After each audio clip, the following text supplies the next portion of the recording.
89வது சங்கீதம் 21வது வசனம் இப்படியாக சொல்கிறது, என் கை அவனோட உறுதியாயிருக்கும், என் புயம் அவனை பலப்படுத்தும். இது தாவீது ராஜாவோட ஆண்டவர் பண்ற உடன்படிக்கை.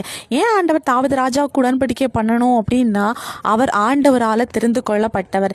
இன்னைக்கு நம்மளும் ஆண்டவரால் தெரிந்து கொள்ளப்பட்டவங்களா இருந்தா ஆண்டவர் நமக்கும் இந்த வசனத்தை உடன்படிக்கையா தாராரு. இந்த தேர்ந்தெடுக்கப்பட்டவர்களுக்கு மற்றவங்களுக்கு வருகிற உபத்திரத்தை விட, பாடுகளை விட தேர்ந்தெடுக்கப்பட்டவங்களுக்கு வருகிற உபத்திரவும் பாடும் அதிகமா இருக்கும்.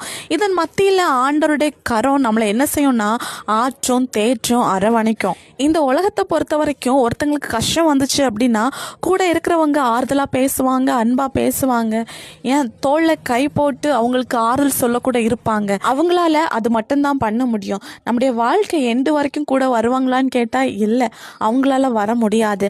ஆனா நம்முடைய ஆண்டவர் அப்படி இல்லை, அப்படியே ஆற்றிட்டு அப்படியே அரவணைச்சிட்டு விட்டுட்டு போற ஆண்டவர் இல்லை. அவருடைய கை நம்ம கூட உறுதியா இருக்கும். இன்னும் நம்முடைய ஆண்டவருடைய கை நம்மளை பலப்படுத்தும். நம்ம எப்பெல்லாம் சோர்ந்து போறோமோ, எப்பெல்லாம் நம்மளால முடியாது, ஆண்டவர் நமக்கு முன் குறிச்சு வச்ச பாதையில் நம்மளால் நடக்க முடியாதுன்னு சொல்லிட்டு எப்போல்லாம் நம்ம துவண்டு போகிறோமோ அப்போல்லாம் நம்மளை கை கொடுத்து ஆண்டவர் அடுத்த ஸ்டெப் எடுத்து வைக்க உதவி செய்வார். நம்ம துவண்டு விழும்போது ஒருத்தங்க நம்ம கையை பிடிச்சா மட்டும்தான் நம்மளால் அடுத்த ஸ்டெப் போக முடியும். அதே மாதிரி ஆண்டவருடைய கை நம்மளை உறுதியாக பிடிச்சிருக்கோம். அது மட்டும் இல்லை, எப்பெல்லாம் பிரச்சனையை பார்த்து போராட்டங்களை பார்த்து சோர்ந்து போகிறோமோ அப்போல்லாம் ஆண்டவர் நம்முடைய கையை பிடிச்சி நான் உனக்கு துணை நிற்கிறேன்னு சொல்லிட்டு நம்மளை பலப்படுத்துவார். இப்படியே ஆண்டவருடைய கை உங்களுக்கு துணையாக இருக்கும்போது எந்த பிரச்சனை போராட்டங்களை பார்த்து சோர்ந்து போகாதீங்க. ஆண்டவர் உங்களை பலப்படுத்துவார். அவருடைய கை உங்க கூட உறுதியாக இருக்கும். விசுவாசிங்க, அற்புதங்களை எதிர்பாருங்க. இயேசு கிறிஸ்துவின் நாமத்தில் ஆமேன்.